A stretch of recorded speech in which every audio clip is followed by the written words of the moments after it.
Today I'd like to take a look at another interesting lens that I have in my collection. Well, actually, it's not a lens.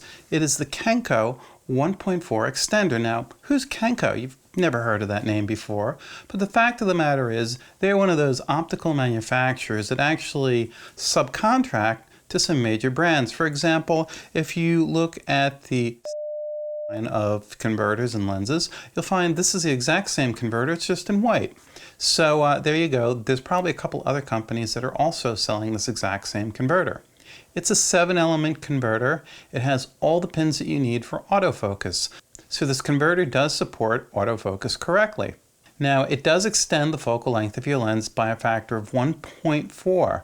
So a 1.4 converter, for example, turns a 200 millimeter lens into about 280 millimeters. Not quite 300, but it's still a very useful boost, and you only lose one stop of light. That's of course because you're spreading the image out, making it bigger, so you basically have less photons per millimeter, making the image dimmer. Kind of like a reverse of the speed booster, which is basically a wide-angle lens which shrinks your image down and makes it brighter.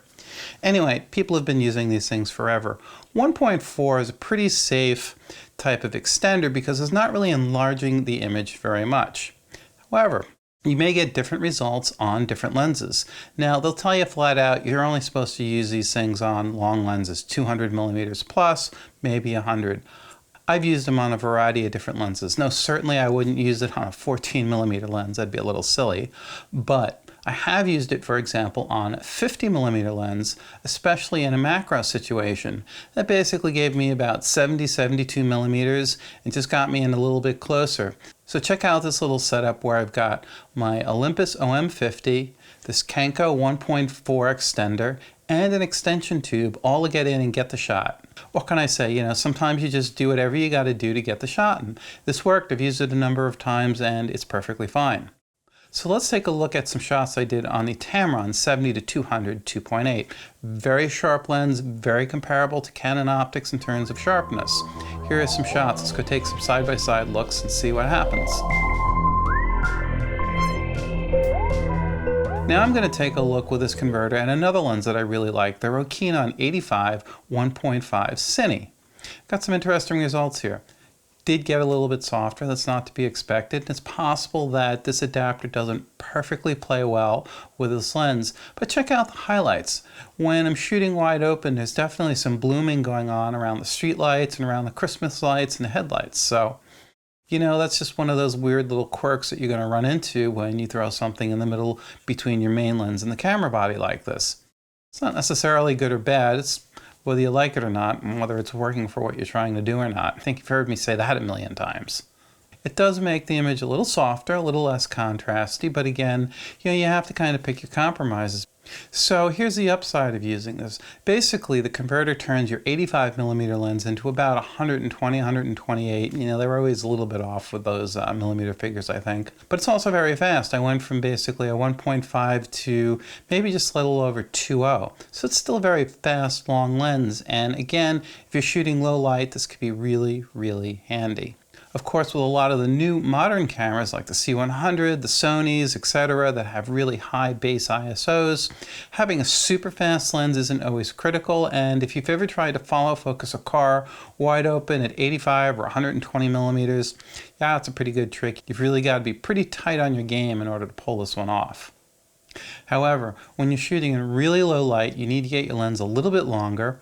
This extender just might do the trick. If you have a fast prime, you need to get in a little bit closer and you don't want to kick the ISO up to something ridiculously crazy. This converter also works fine when shooting stills. Of course, making the image one stop darker, the autofocus systems tend to be not quite as happy, but they still work. Well, you have to figure if you put this onto something like a 5.6 lens, which brings your effective aperture out to f8, some autofocus systems may not work at all. Canon will definitely do that. So you really have to know your gear. Don't just show up at a port and event, never having tested this, go put this in between your 5.6 lens at f8, and all of a sudden your autofocus doesn't work. You got to test this stuff. Not a big deal.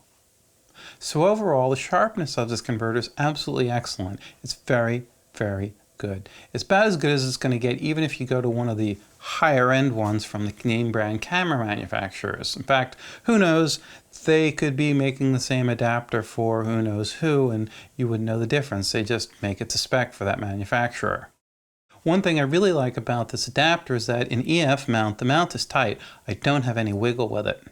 Another cool feature about this adapter is if you take a look at it, it doesn't extend forward. Now, for example, the Canon extenders actually protrude forward, which means you're very limited in the lenses that you can use this on, for example, 200 millimeters and up, because otherwise the extension on the front will actually hit the back element of whatever lens you try and mount on it. So for example, I can use this on a 50 millimeter, I can use it on an 85 or a 100, it works fine. So the fact of the matter is this third-party converter is actually more versatile than the name brand Canon converter.